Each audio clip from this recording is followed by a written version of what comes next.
Konumuz Rahşan Apay. Hoş geldiniz.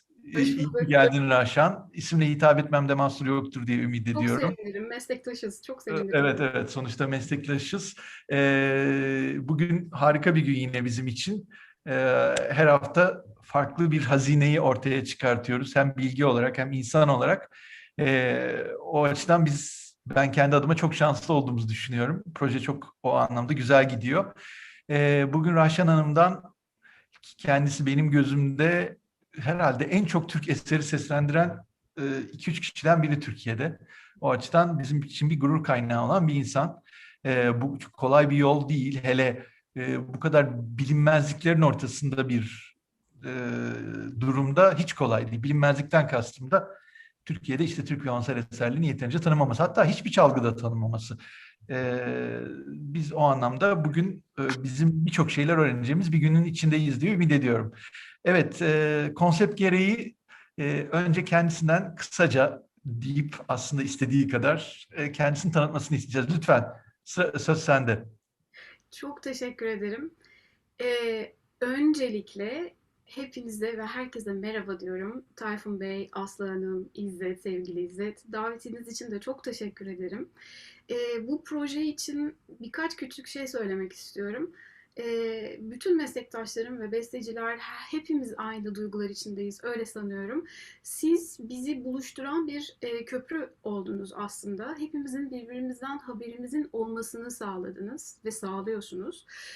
Artık herhangi bir Türk eserini çalmak istediğimizde veya bizim için yazılmış ne var diye düşündüğümüzde sizin YouTube kanalınıza veya çıkarmak istediğiniz kitabınıza müracaat edebileceğiz.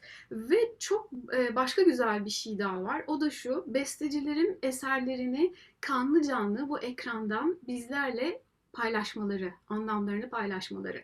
Çünkü biz yorumcular olarak aslında yorumcuları ben biraz şeye benzetiyorum. Böyle mankene benzetiyorum. Mankenler o kreatif sanatçının şeylerini kendi karakterlerini çok ortaya koymadan aslında taşırlar. Bir askı gibi taşırlar. Bizim işimiz de biraz buna benziyor aslında. O açıdan bestecilerin o eserleri hangi anlamda yazdıklarını, neler düşündüklerini, ne hissettiklerini, o dönemin şartları, hangi politik, hangi edebi, hangi durumlar vardı, bütün bunlardan nasıl etkilendiler ve neler ürettiler, bunları bestecilerin birebir canlı ağzından duymak müthiş bir serüven.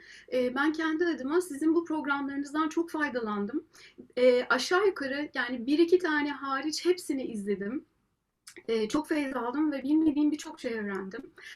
O açıdan çok teşekkür ediyorum size. Çok Kendimle incesiniz. ilgili efendim Çok incesiniz. Biz teşekkür ederiz. öyle gerçekten teşekkür ederiz. Hepimizin adına çok teşekkür ederim. İnsanın kendini anlatması aslında hiç de kolay değil. Ama kısaca özetlemeye çalışacağım. Müzisyen bir ailede doğdum. Müzisyen olmamam kaçınılmazdı. Çünkü müzikal bir ortamın içindeydim. Babam TRT Caz Orkestrası'nda birinci alto ve birinci flüt sanatçısıydı. Şu anda emekli. Ayvalık'ta yaşıyor ama aktif çalışmalarını devam ettiriyor. Annem de zamanında bir şekilde müzikle ilgilenmiş. Dolayısıyla evimizde her zaman prova, nota kağıtları, sesler, yani uyurken bile hep müzik vardı. E, Başka türlüsü düşünülemezdi. Derken babam artık hani seni okula göndermemiz lazım dediği için konservatuvara başladım. Önce 5 yaşında İstanbul Üniversitesi Belediye Konservatuvarı'nda piyano ile başladım. Daha sonra ilkokulu bitirir bitirmez de Mimar Sinan Güzel Sanatlar Üniversitesi Devlet Konservatuvarı'na kabul edildim violonsel bölümüne. İlk hocam Reşit Erzi'nin öğrencisi İhsan Kartal'dı. Aslında İhsan Bey'le başladım. Bilmiyorum, tanır mısın onu İzzet'ciğim? Yani tanıma sebebimi duysan gülersin. O yüzden ne Öyle mi? diyeceğim bilmiyorum. Benim rally takım patronum Mehmet Beyce'nin çocukluk arkadaşı, öyle söyleyeyim. Mehmet abiden çok hikayesi duyuyorum. Evet, gerçekten bir rally tutkunuydu, hatırlıyorum. Daha sonra kendisi Amerika'ya gitti ve ben ertesi yıl Nusret Kayar'ın sınıfına geçtim. Nusret Kayar'da bir sene çalıştım. Derken üçüncü senemde de Reşit Erzi'nin sınıfına geçiş yaptım. Ve mezuniyetime kadar da hep Reşit Bey'le çalıştım. E, Üniversiteyi bitirir bitirmez asistan olarak, araştırma görevlisi olarak ders vermeye başladım. 4 yıl kadar okulda violonsel dersleri verdim. Hemen akabinde profesyonel konserlerim başladı, ona müziği konserlerim başladı, orkestralarla çalmaya başladım. Fakat okulda ders yaparken şu hissiyata kapıldım. Yani öğrenciyle ders yaparken sadece hocamı taklit ettiğimi fark ettim. Yani benim öğrenciye müdahale edebilecek bir tecrübem yoktu. Ve bu işi daha ne kadar götürebilirim diye düşündüm. Sanıyorum genç her hocanın başına gelen psikolojik bir durum diye düşünüyorum. İnsan çünkü sahneye çıktıkça, konser verdikçe ve başka müzisyenlerle çaldıkça çok daha tecrübeleniyor ve öğrenciye verebileceği taktikler, deneyimler daha farklılaşıyor. Ve 4 senenin sonunda ben okuldan istifa ettim, çalmak istiyorum diye. Akabinde Trio Wanderer'in cellisti Rafael Pido ile bir kurs yaptım ve kendisi beni hocası olan Philip Müller'e yönlendirdi. Onunla çalışman lazım dedi. Ve çok büyük bir tesadüf ki Rafael Pido, sen de hatırlayacaksın, yani Aslı Hanım siz de hatırlayacaksınız. Hacettepe Konservatuvarı'nda bir kurs düzenlendi. Philip Müller'in de geldiği. Hı hı. Ve koşa koşa oraya gittim. Philip Müller'le çalıştım. Akabinde beni Fransa'ya davet etti. Aslında Paris Konservatuvarı'na girip giremeyeceğimi sordu. Fakat yaş haddinden dolayı kaçırmıştım onu ve öyle bir şey hiç olamadı. Derken Fransa'da Courchevel'e gittim. O yaz hem Philip Müller'le hem de Franz Helsingborg'la çalışma fırsatım oldu. Çok şey aldım. Hepsinden çok şey aldım.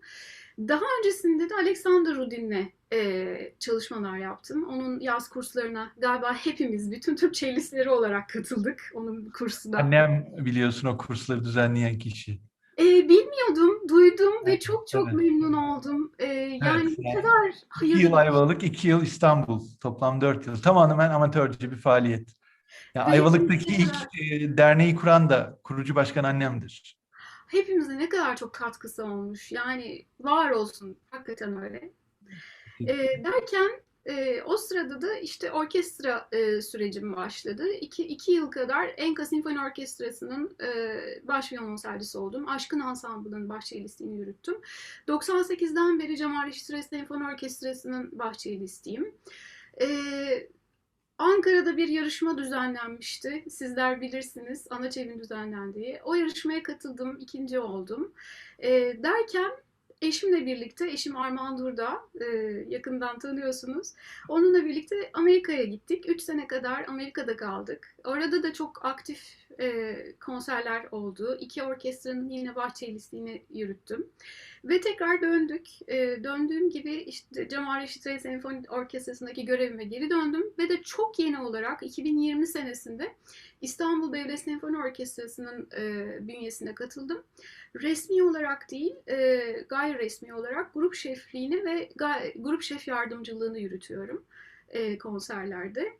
Ve doktora e, doktora çalışmalarım da devam ediyor. Ha, kiminle yapıyorsun? Bilmiyordum hiç. Evet, master'ı bitirdikten sonra doktora yapmak istediğime karar verdim. Trakya Üniversitesi'nde yapıyorum. Ve Musa ile birlikte. Aslında benim Aa, ne kardeşim güzel. gibidir ama şu Evet, anda tabii, tez tabii. danışmanım. Evet, Evet, evet, evet. buradan da Geçen selam sene, olsun. 1,5 sene önce ben de gittim orada. Çaldık birlikte. Çok dünya tatlısı. Çok çok çok hoş bir insan. Çok Çok, gerçekten evet, öyle. evet. Doktora yapmak aslında rahmetli anneciğimin bir şeysiydi, vasiyeti diyeyim. O yüzden bunu da tamamlamak istedim. İyi, hayırlı olsun. Evet.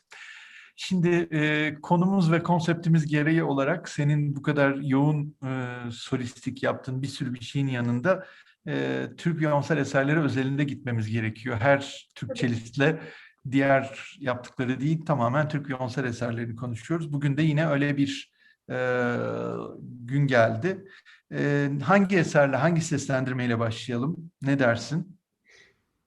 İsterseniz Saygun Konçerto ile başlayalım. Tamam, okey. Tamam. İlk ne zaman çaldın, ne düşünüyorsun? Bizim Oğuz'la olan bölümde konuşup konuşup işte yarıda kalmış bir eser. Ee, Ya, Evet. Bir de fark ettik ki internete girdiğin zaman 93'te İstanbul'da ilk seslendirmesi yapıldığı iddiası var. Halbuki gerçek olan Doğan Hoca'nın 91'de Gürer Hoca ile birlikte CSO'da çalmış olması. Delinin biri bir kuyuya taş atınca herkes onu doğru zanneder ya, 93'te ilk çalındı zannediliyor. Alexander Schwing yönetiminde Geringas'ın çaldığı. Halbuki ta 2 sene önce Doğan Hoca Gürer Hoca ile birlikte çalmış. İlk seslendirme. Evet, o kaydınızı izledim ve gerçekten Doğan Hoca'nın konuşmalarından da çok çok feyiz aldım. Özellikle Saygun Concerto ve Akses'le ilgili, İdil Poem eserleriyle ilgili ve akabinde de hemen Doğan Hoca'nın Saygun kaydına da ulaştım. Müthiş, müthiş yani. Çok çok güzel. Çok çok harika. İyi ki bizim memleketimizde böyle hocalarımız olmuş. İyi Evet, ki. evet. Şimdi tabii Sen ne yaptıysan hadi başla. Nasıl istiyorsan. Şimdi bu tür tarihsel yanlışlıklar tabii oluyor, olacaktır. Bu programın amacı da bunları ortaya çıkarmak, temizlemek ve bütün bilgiye ulaşmak isteyen herkese temiz bilgiler verebilmek. İyi ki olmuş. Aslında şuna çok seviniyorum. İyi ki bir Türk cellist, Türk bestecinin eserini çalan ilk kişi olmuş. Bu çok önemli. Tabii Çok ki. önemli. Tabii Çok ki. önemli. Tabii ki. Benim Saygun macerama gelirsek, ben bunu İstanbul Filarmoni Derneği'nin başkanı Panayot Abacı sayesinde bu çalma teklifini aldım. E, Türk-Yunan dostluğu işbirliği çerçevesinde bir konser düzenlenecekti ve bu konserin iki solisti vardı. Gülsün Onay Yunan Orkestrası'nın solistiydi ve piyano konçertosunu çalacaktı. Ben de Türk Orkestrası'nın solistiydim ve violonsel konçertosunu çalacaktım. Ve Şef Selman Ada idi. Orkestrada İstanbul Devlet Opera Orkestrası'ydı. Onlarla birlikte ilk seslendirilişini AKM Atatürk Kültür Merkezi'nde yaptık. Tarihini hemen söylüyorum. 9 Ocak 2007. 2007, Evet, evet, evet. bravo. Evet, bravo. Sonra Ve bir turne mi oldu? sonra Yunanistan'a, Atina'ya bir turne oldu. Atina'daki Megaron Konser Salonu'nda bu konçertoyu tekrar seslendirdik. Onun da tarihi 12 Ocak 2007. Ve her iki konserde kaydedildi. Her ikisinin de kayıtları mevcut. E, Çok güzel bir turneydi ve güzel bir çalışma süreciydi. Buradan tabii rahmetli Panayot Abacı'ya çok teşekkür ediyorum ki beni bu konçertoyla buluşturduğu için. Şunu söylemem lazım. Doğan Hoca'nın röportajını izlediğimde ilk girişi do si la diye girdiği yerde orada çok güzel bir şey söyledi. Burası Bozlak havası dedi. Ve ben o konçertoyu çalışırken o zaman Saygun üzerine henüz bir tez yazmamıştım. Bu kadar eğilmemiştim. Ve Saygun konçertoyu çalarken daha çok öz eleştiri yapmak istiyorum şu anda kendime. Yabancı bir konçerto çalışırmışçasına yaklaştım. Ve hep o pasajları aradım, o duyguyu aradım. Kendi toprağından bağımsız olduğu fikrini kaçırdım, olmadığı fikrini kaçırdım aslında. Oradaki ilk Bozlak havasını bilmiş olsaydım, araştırmış olsaydım, bugün çok daha farklı çalarım mesela. Hep birlikte öğreniyoruz. Evet. Yani bu bir süreç. Daha kim bilir daha neler öğreneceğiz. Ben o anlamda o kadar mutluyum ki sen sonuçta Adnan Saygun Konçerto'yu çalan bizim kayıtlarımıza göre 6 kişiden birisin. Önce Doğan Hoca çalmış, sonra Giringas çalmış, sonra sen çalmışsın. Arkadan bir Ankara'da işte Bonucci çalmış, bir Tim Hughes çalmış yine Bilkent'le. En sonunda da burada bizdeki kayıtlara göre en son Rudin'le bitiyor. Ya 6 kişiden biri olmak ve tek kadın olmak da bir büyük başarı bence. Kolay bir şey değil. Sonuçta Adnan Saygun Konçerto bayağı sağlam bir eser. Çok çok keyifli bir eser. Evet, öyle. Yani violonselistik açıdan düşündüğümüzde konçerto oldukça girift ve teknik olarak hakim olunması gereken bir konçerto. Konçertonun önemli bir zorluğu, buradan çalışmak isteyen cellistlere ufak bir dipnot olsun. Bu konçerto violonsel ortada ve orkestra ona eşlik eder bir pozisyonda değil. Yeni konçerto formatında. Zaten Opus 74 ve Saygun'un en son eseri. Muhtemelen büyük bir gelişim ve değişimden sonra yani felsefi bir dönüşümden sonra bu konçerto çıktı ortaya, bu eser çıktı ortaya. Orkestra ile violonsel çok iç içe. Dolayısıyla violonseli çalan kişinin oldukça kondisyonlu, temperamanlı ve violonselden çok iyi ve büyük bir ses çıkarması lazım. Yani klasik konçerto formunda değil çünkü. Tabii. Evet. Yani Saygun'un Hikmet Hoca ile yaptıkları röportajda diyor ki benim erken dönem eserim. Sonat, piyanolu sonat. Evet. Zaten partita işte bir tiyatro eserine ön eser olarak yazılmış. Onun sebebi farklı. Ama bu konçerto bayağı hoca kafada düşünmüş. Dediğin gibi son dönemi artık tam bir olgunluk eseri. Çok Ama sofistike. muhteşem bir eser. Bayılıyorum. Yani benim en büyük ukdemdir. Yani tabii ki Kodal'lı çalmaktan utanmıyorum. Kodal da çok iyi bir eserdi ama keşke ben doktora mezuniyette, yani sanat yeterlikte onunla mezun olabilsem. Hoca bana çok kızdı. O zaman da röportajda da söyledi ama piyano Evet. partisi bulamadık o zaman. Evet. Evet. Evet. Sonra başka hangisiyle devam edelim? Hangi eser? O kadar çok şey çalmışsın ki yani bir sürü bir Aa, şey var konuşacak. Ee, Yani elimden geldiğince bir şeyler yapmaya çalıştım. Ama Sargın Konçerto'ya geçmeden önce küçük bir şey söylemek isterim. Doğan Hoca ile yaptığınız röportajda bu konçertoyu aslında az önce de söylediğim gibi piyano partisi olmadığı için çalınamadığından bahsettiniz o röportajda. Ve derken ben bütün repertuarı taradığımda aslında ben bu konçertoyu çalışma evresinde çok yakın bir arkadaşım sevgili Erdem Çöloğlu'ndan orkestradan bunun piyano redaksiyonunu yapmasını rica etmiştim. 2006 yılında. Hatta göstermek isterim Bu size. bayağı bir müjde hepimiz için. Evet. Tüm Türk Beyoncé'cılar için bir müjde. Gerçekten müjde. İnşallah Vallahi istiyoruz bir kopya, haberin olsun. tabii seve seve inşallah bir katkımız olsun. Yani bu konçerto mezuniyetlerde veya sınıf geçmelerde sadece bu yüzden çalınamıyor. Bence girebilir. İnşallah katkısı olsun. Çok bugünün en güzel haberi bu. Evet. Devam edelim. Hangi Tabii. eserle devam etmek istersin? İsterseniz Roxana'yı konuşalım. İster Tamam. misin? Olur bilmem. Bir de çalıcı tarafından öğrenelim. Evet, Bestecisi çok evet. ballandıra anlattı bize.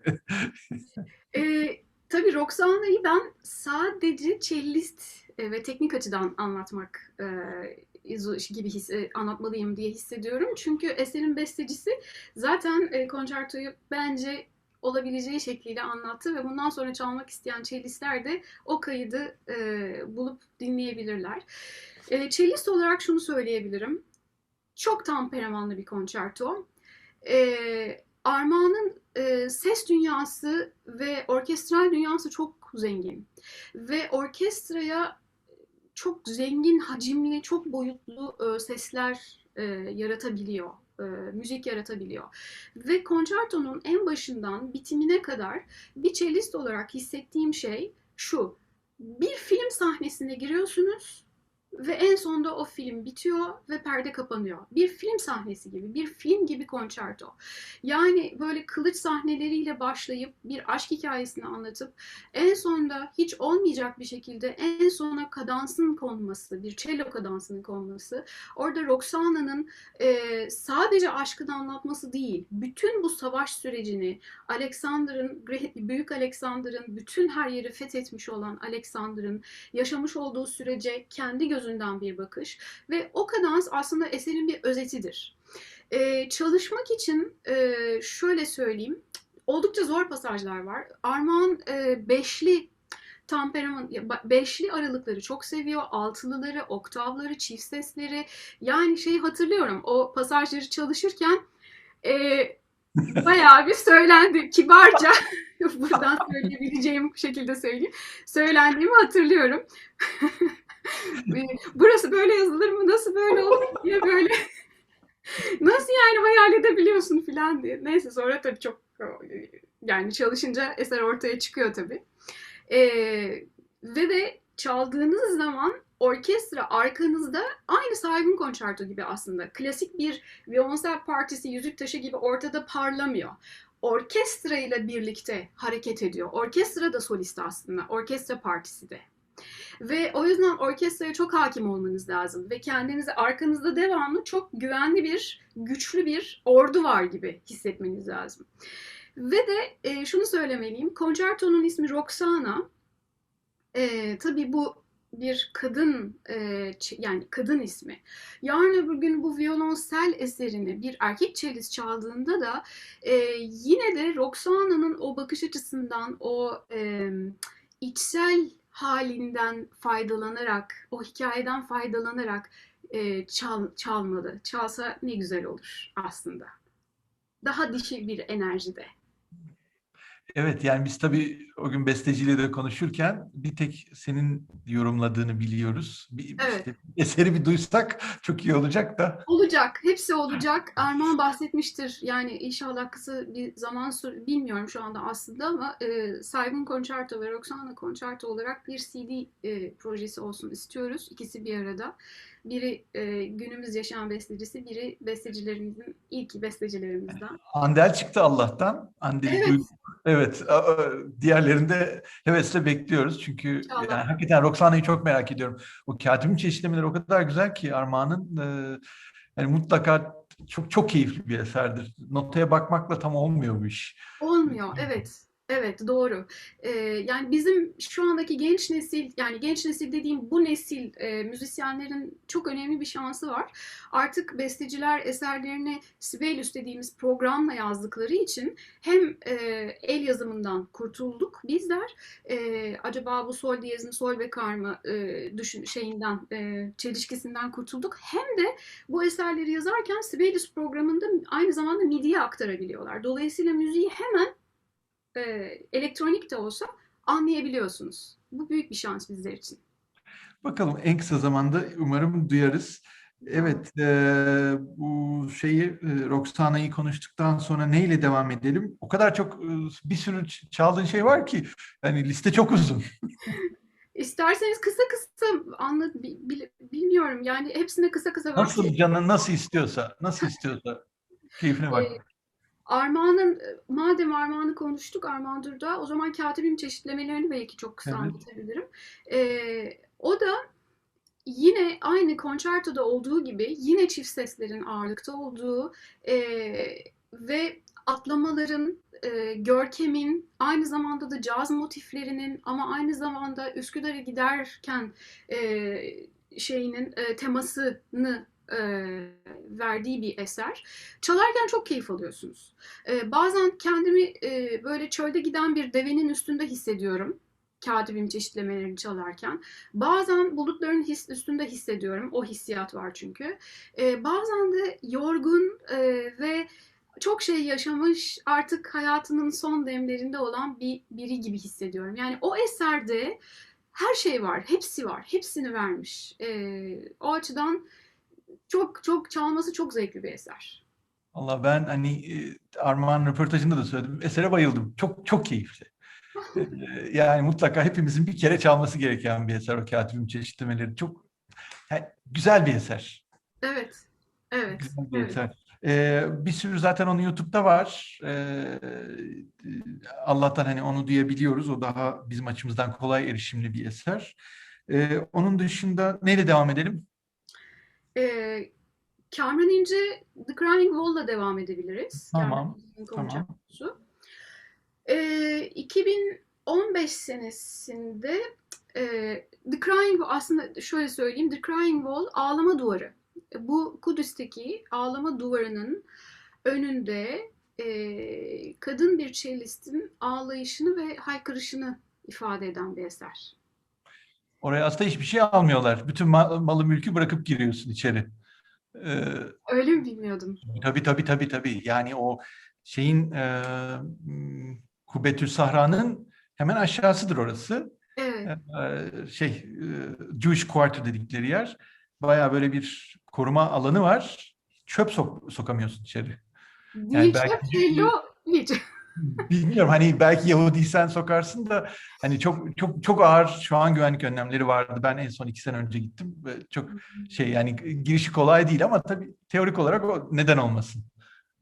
Evet, yani Kamran İnce bu eseri tabii hayalinde böyle düşündü. Kendisiyle konuşursanız zaten o çok çok daha iyi anlatacaktır.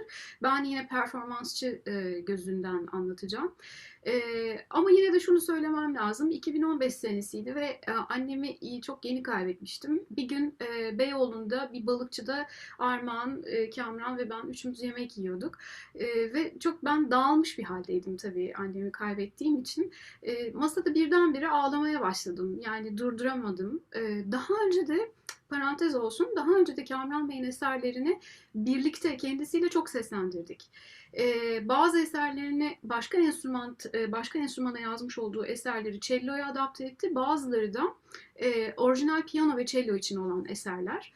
Bunları yaklaşık bir konser serisinde birlikte seslendirdik ve buradan yola çıkarak tabii Kamran İnce'nin müziğine çok hayranım ben her zaman bir yorumcu olarak ve dinleyici olarak.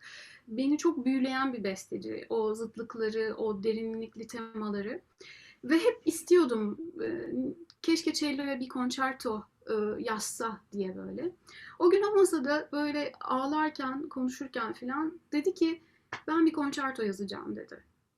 Ve o konçerto fikri orada doğdu ve gerçekten çok kısa bir süre içerisinde o konçertoyu yazdı. Her zaman alışageldiğimiz eserleri gibi değil. Şöyle ki mikrotonal yazılmış bir eser. Yani herkes bunu kuartetle de çalabiliyorsunuz. Büyük orkestrayla da çalabiliyorsunuz. Büyük orkestradan kastım ama yaylı orkestrası, nefesiler yok. Bütün enstrümanlar yavaş yavaş çeyrek ton kaya kaya çalıyorlar. Cellist dahil, solist dahil. Eserin zorluğu mesela mi notasını aşağıya ok yazarak gösteriyor. Bu yani çok azıcık pes çal demek. Ve fa notası geliyor yukarı doğru okla. Bu fa notasını daha tiz çal demek. Bunun için çok iyi bir kulağa ihtiyaç var. Çünkü hiçbir ses oturmuyor ve her şey kayıyor. Ama onu o duvarın önünde, ağlama duvarının önünde hayal ettiğinizde tabii çok muazzam bir hissiyat doğuyor. Çünkü her şey kayıyor. Solist, violonselist ağlıyor bunu çalarken. Yani öyle sesler çıkıyor. Ve hiçbir dayanak noktanız yok entonasyon olarak. Ama dönüyor. Yani atmosfer çok dönüyor. Bunun da ilk seslendirilişini hemen elimdeki notlara bakmam lazım. Yanlış. 2014-2016 bizim okul. Burak'la çalmışsınız. Evet, harikasınız. 33. Ankara Müzik Uluslararası Festivali'nde çalmıştık. Hacettepe ile çalmıştık. İkinci seslendirilişini de Kamran İnce ile yaptık. Cemal Reşit Rey Salonu'nda. Onun da tarihi 4 Mayıs 2016. Evet, evet. Yani o bir ay içinde 2 kere seslendirilmiş. Evet. YouTube'da kaydı var mı? Hani bilmeyenler araştırmak isterse diye soruyorum. Hayır yok. Bunu Kamran Bey'in izni olduğu takdirde eminim seve seve paylaşacaktır. Her iki konserinde kaydı var zaten. Okey. Yani mesela bu eser de çok hani ilginç olmalı. Sonuçta Kamran İnce'den bahsediyoruz. Evet, İlginç olmama ihtimali 0. çok ilginç. Umarım hani bir şekilde işte YouTube'da olunca eser hakkında konuşunca biri orada tık tık tık girip ha böyleymiş diyebiliyor. O yüzden YouTube'u soruyorum. Diğer Doğru. türlü ya bir CD ya bir YouTube bir şey yani bir şekilde insanların ulaşabiliyor olması şart eserlere. Burada çok affedersin, sözünü kesmiş olmayayım, bir parantez olsun. Artık zaten bizlerin görevi, bizlerin yapması gereken şey daha çok kayıt bırakmak. Çünkü bugüne kadar kaç konser yapıldı? Hiçbiri, yani ben bile hatırlamıyorum. Ben bile hatırlamıyorum ama hepsinin birer kaydını YouTube gibi o dijital dünyaya koyduğumuz zaman bizden sonraki besteciler, yorumcular, dinleyiciler hepsi faydalanabilecekler. Ben buna çok seviniyorum. Tabii yani işte sadece örnek diye söylüyorum. Milli Reasürans şimdi konserlerini online dinlemeye açtı. Kaç binler, kaç on binlerce seyredilme sayılarına geldi. Hiçbir konseri sen o kadar insana ulaştıramazsın. Bu büyük bir şans hepimiz için. Mümkün değil. Yani yapamayız. Hangi konserde o kadar insanı o gün oraya toplayabiliyorsun? Mutlaka insanların işleri çıkıyor oluyor. Ama böyle olduğu zaman metroda giderken kulağına bir şey kulaklığı takıp dinleme şansın bile var. Bu büyük bir lüks hepimiz için. Yine Kamuranca mı devam edelim? Ne yapalım? O kadar Tamam. çok... Hangisinden bahsetmek istersin Crime Wall'dan sonra? Kamran İnce ile yaptığımız konser serisinden bahsedebilirim. Okey. Kendisinin yazmış olduğu orijinal eserler ve dediğim gibi piyano violonsel için uyarlamaları var. Drawings diye bir eseri var. Tracing var, Music for a Lost Earth var ve MKG varyasyonları. MKG solo varyasyonları biliyorsunuz. Bir de Lines var. Bunları biz Kamran Bey ile birlikte yaklaşık 4 konserlik bir seride seslendirdik. Borusan Müzik Evi, Süreyya Operası, Kapadokya ve bir de Nardis Jazz evinde seslendirdik. MKG'yi ben 3 kere seslendirdim kendim konserlerimde. Ve de konserin ismini de inceliklere dair olarak koymuştuk ki Kamran İnce'nin soyadına da bir gönderme olsun sadece onun eserlerini içeren diye. Bu eserlerde bahsetmem gerekirse Music for a Lost Earth çok çok çok keyifli bir eser. Bunun büyük orkestra için yazılmış hali de var. Biz cello ve piyano ile çaldık. Kamran Bey hep şunu söyler konserlerinde. Eğer ben hiçbir kaygım olmadan boş bir zamanımda müzik yazsaydım nasıl yazardım? Keyfime göre nasıl müzik yazardım dedim ve bu ortaya çıktı. Bu eser ortaya çıktı. İçinde rakı sofrasından enstantaneler de var. Çok enteresan, evet. YouTube'da var, bütün kayıtları var onun. Bulabiliriz. Çok tabii kendisi ne diyorduk o stilin ismini unuttum şimdi. Aklıma gelirse söylerim. Farklı dünyaları bir araya getirmiş. Çok farklı. Ve çok keyifli bir eser. Yani çalınmasını hararetle tavsiye ediyorum. Tracing çok değişik bir eser. Konser esnasında do telini C'ye indiriyorsunuz, tekrar çıkartıyorsunuz ve bütün bunlar zamanı limitli. Belirli zamanlarda yapmanız lazım. Yani do Aday teli gibi değil. olmazsa Baştan oyuna C ile başlamıyorsun. değil. Yani do telinin kulağını çok iyi tutuyor olduğundan emin olmanız lazım konsere çıkmadan önce. Onda da çok hızlı hareketli pasajlar var, atlamalar, zıplamalar var, oldukça piyanonun hararetli olduğu yerler var ve tabii ki soyut şeylerden çok bahsediliyor yani. Bu tip eserler zaten yeni eserler, hep çağımızın müziği işte. Yani yaşayan kanlı canlı besteciyle bu konseri yapıyorsunuz. Bundan daha keyiflisi yok aslında yani. Sonra Drawings'e devam edeyim. O da aslında alto flüt için yazılmış bildiğime göre ama cello için de adapte etti biz çalabilelim diye. O da çok keyifli. Orada violonselde çok fazla bir iş yok. Daha çok doku ve tat üzerine böyle giden atmosferik bir müzik. MKG çalan arkadaşlarım bilirler. Özellikle elleri küçük olan benim gibi cellistler için çok çok zor pasajları var. Tabii Kamran Bey biliyorsunuz violonselci aslında Hacettepe'den. Kendi ellerine göre galiba düşündü bilmiyorum ama açması çok zor yerler var. Ve onlara bir çözüm bulmanız gerekiyor. Şimdiden söyleyeyim. Ama o da çok keyifli bir eser. Lines, o da yine klarnet için yazılmış, klarnet piyano için yazılmış ama cello ile biz çaldık. O da çok dikkat gerektiren bir pizzicato, bir yay ama çok çok çok zevkli bir eser. Yani zaten ben yani Kamran Bey'in bütün eserlerini çok zevkle çalıyorum yani. Sadece Beyoncé için değil, bütün oda müziği eserlerini de yani çok iyi İyi ki bir besteci olunca zaten kötü eser beklemek ihtimali pek yok. gerçekten öyle. Gerçekten. Onun o kontrastlarını ve zıtlıklarını çok aynı şey oldu. Seviyorum. Yani ne kadar çok eserden bahsediyoruz. Ne kadar bugün bizim için hakikaten güzel bir gün. Hele o Adnan Saygın Piyano Partisi, ben hala oradayım. O kadar mutluyum ki. Benim için de öyle. Çok keyifli bir gün. Bunları anlatma fırsatı bence yani her zaman olmuyor. Evet. Neye geçelim bilmiyorum. Hala o kadar çok konuşacak şey var ki sanki. Andel konuşabiliriz. Bir de Adnan Saygın Sonat görüyorum ben. Evet evet. Andan Sargun Sonat doğru. Hangisiyle devam edelim? Sargun Sonat'la devam edelim isterseniz. Okey. Sargun Sonat'ı tabii bir de partita da var aslında, onu da söylemek lazım. Saygun Sonat'tan devam edeyim. İlk olarak ben 6 Ocak 2006'da İzmir Sanat'ta çaldım. Yaklaşık olarak 5 kere çalmışım Saygun Sonat'ı. Ve Saygun Sonat üzerine de bir de tez hazırlamıştım.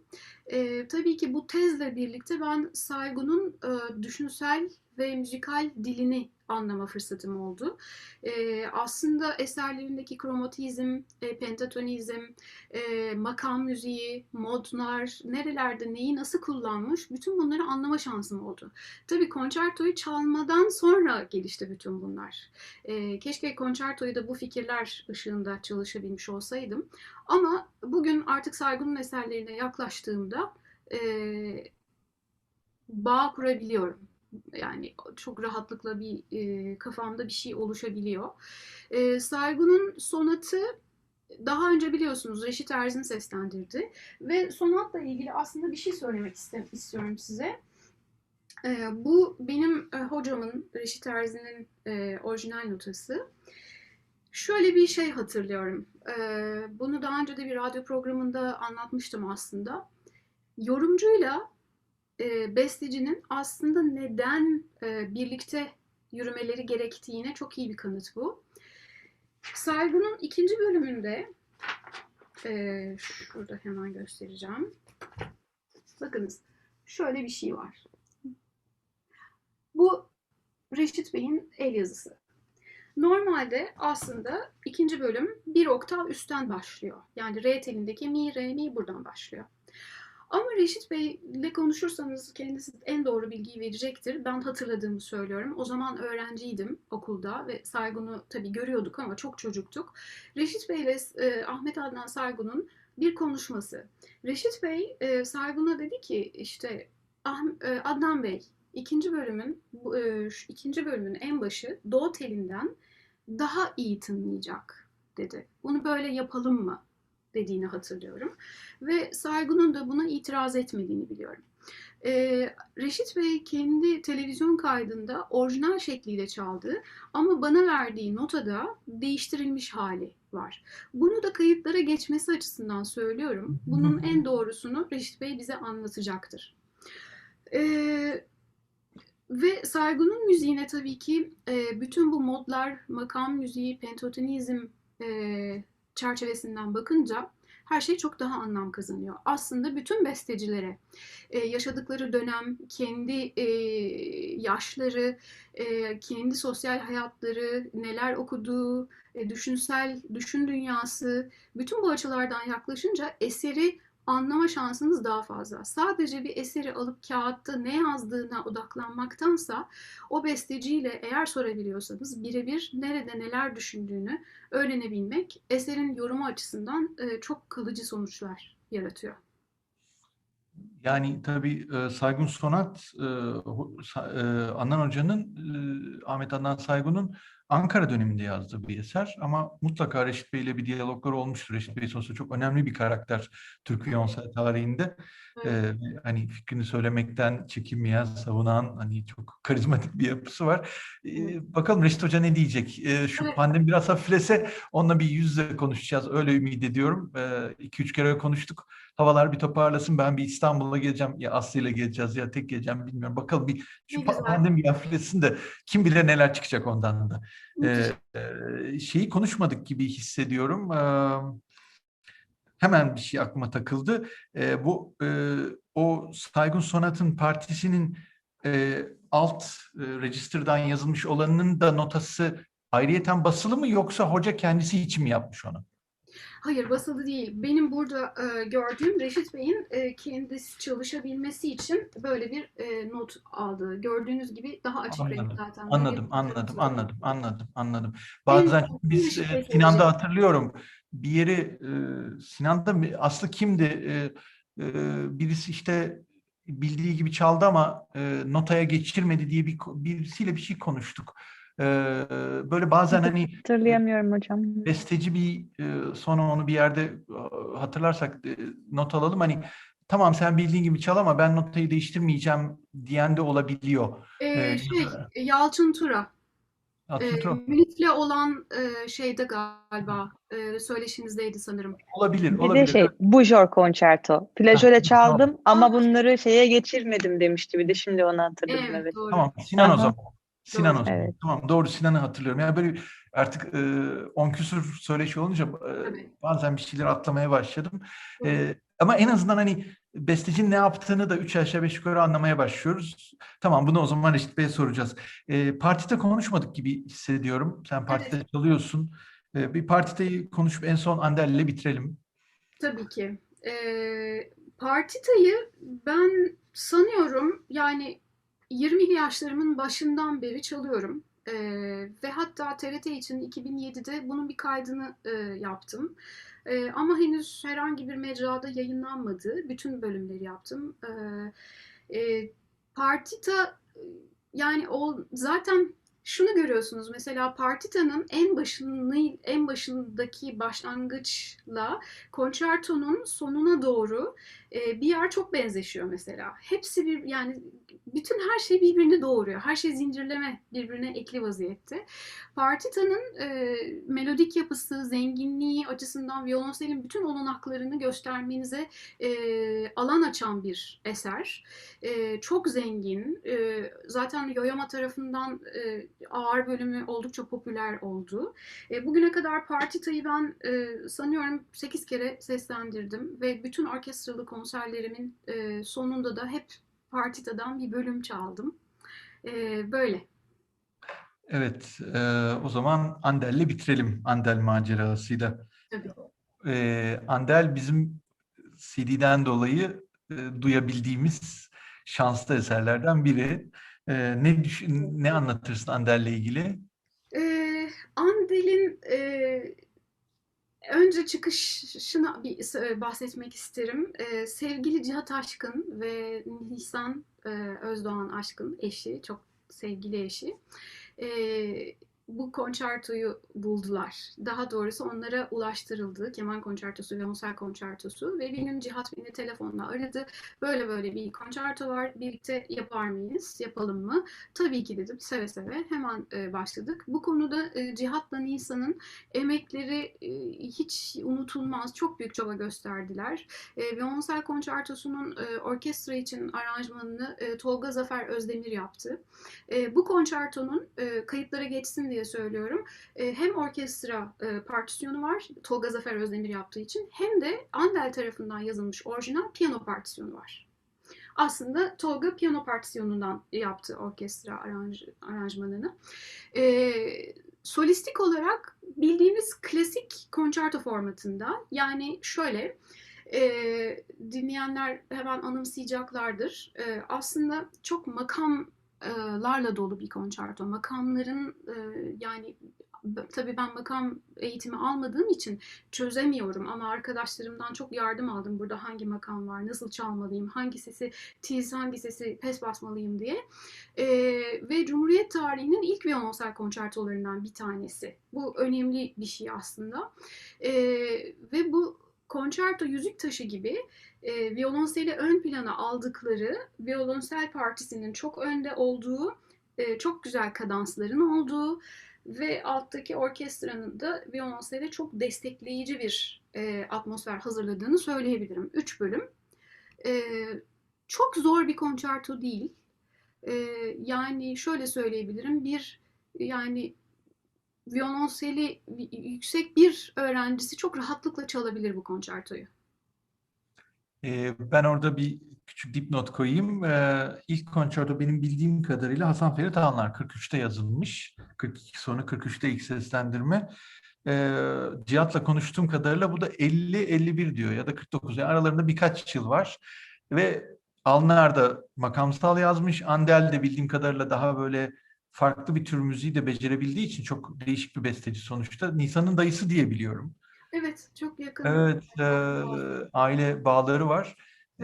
Yani bizim ilk işte Türk viyonsel konçertoları başlarkenki ilk bir ya da ikinci konçertomuz diye tahmin ediyorum. Evet. Siz de onu işte geçen sene mi kayıt yayınlandı öyle bir şey? 2020 sanıyorum. Evet, Ekim'de yayınlandı. Evet, yani bunu birkaç kere de çaldın sen diye biliyorum. 2 kere çaldım. Hatta söylemem gerekirse not almıştım. İlki 9 Nisan 2009 Anadolu Üniversitesi Senfoni Orkestrası Burak Tüzün'le birlikte. İkincisi de 9 Ocak 2010 Çukurova Devlet Senfoni Orkestrası yine Burak Tüzün'le çaldık.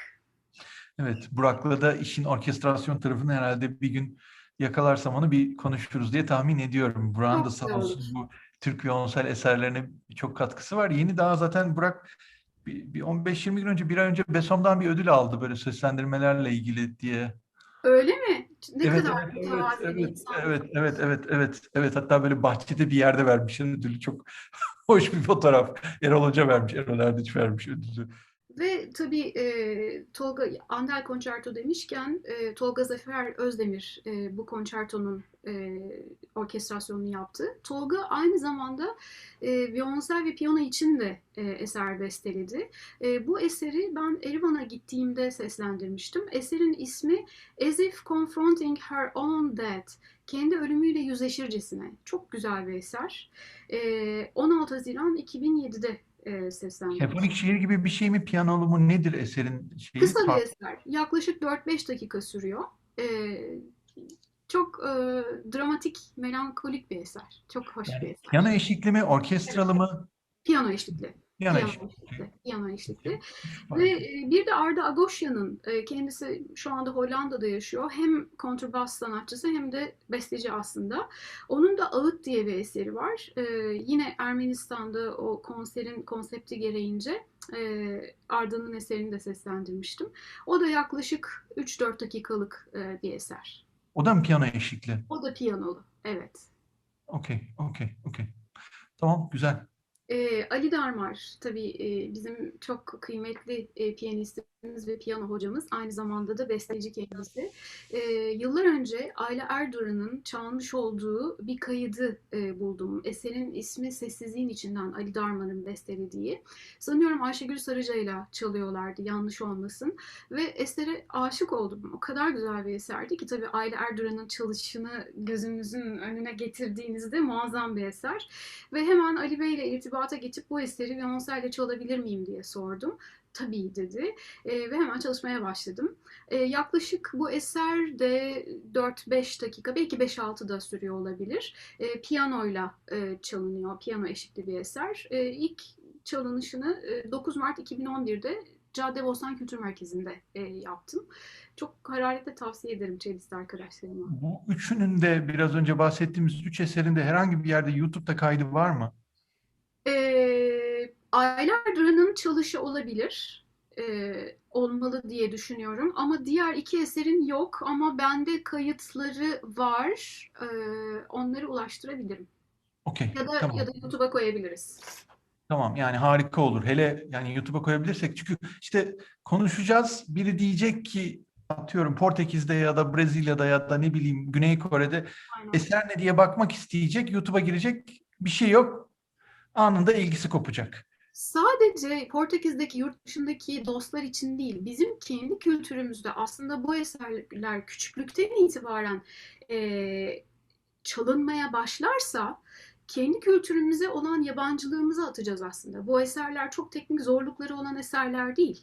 Yani bunları müfredatlara koyup Türk eserleri olarak çaldığımızda çok daha yani çok daha tanıdık hissedeceğiz. Çünkü bizim için klasik müzik hep yabancı müziklerden ibaret gibi düşünülüyor. Ama değil. Ama değil. Biz kendi kültürümüze sahip çıkmalıyız. Besteciler bizim kültür elçilerimiz. Ve bizim görevimiz de bunları seslendirmek. Evet Rahşan, yani o kadar çok şey de öncülük etmişsin ki ne diyeceğimi bilemiyorum. Yani bir de elini taşın altına sokan insanlar kategorisindesin benim gözümde. Ya o Adnan Saygun'un piyano partisini yazdırmak yani çılgınca bir iş, ki 15 sene önce yapılmış bir faaliyet. Doğru anlıyorum değil mi? En az 15 sene olmuş. Evet. Yani ben burada hepimiz adına sana teşekkür etmek istiyorum. Çünkü çoğu insan bir şeyleri eleştiriyor. İşte Adnan Saygı'nın piyano partisi yok falan falan, ama kimse de elini o taşın altına sokmuyor. Sen sokmuşsun, çözmüşsün, bitirmişsin ve bu noktaya getirmişsin. Çok teşekkür ediyorum. Yani bugün bize de zaman ayırdın. O arkadaki kırmızı viyonselli resme de gözüm takılıyor. Onu da bize bir anlatırsan çok sevineceğim. Artık kapatıyoruz. Aa, tabii zevkle. Bu arkada görmüş olduğunuz resim Muhsin Bilyap diye bir sanatçı dostumuz, bir beyefendiye ait. Kendisi benim Süreyya Operası'nda yapmış olduğum bir konsere gelmişti. Ve o konserden etkilenip bu resmi yapmış ve bana bunu hediye etti. Ben tabii çok gururlandım. Kendisi müthiş bir ressam ve odamın en güzel yerinde her zaman bakarak onu koruyorum ve bana ilham olmasını diliyorum her zaman. Ve çok kısa olarak şunu yine kayıtlara geçmesi açısından eklemek istiyorum. Şimdi siz bestecileri de çünkü araştırıyorsunuz biliyorum.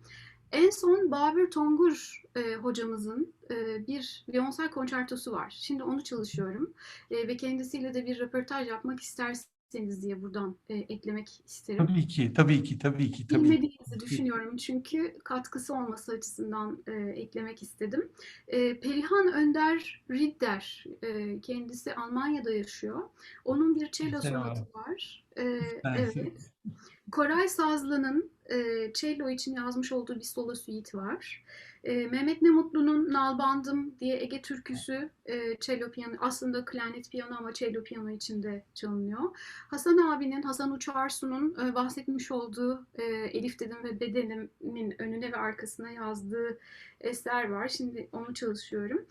Ali Doğan Sinangil'in bir sonatı var ve Çetin Işıközlü'nün bir viyonsel konçertosu var. Bunlar aklımda kalmasın. Yo, Sizlere lütfen tekrar et. Mutlaka bir şeyleri atlıyor olabiliriz. Yani şey diye görme lütfen. Hani her şeyi bilecek noktada değiliz. O da çok ileride bir yerde duruyor. Her şeyi bilecek kişi noktası.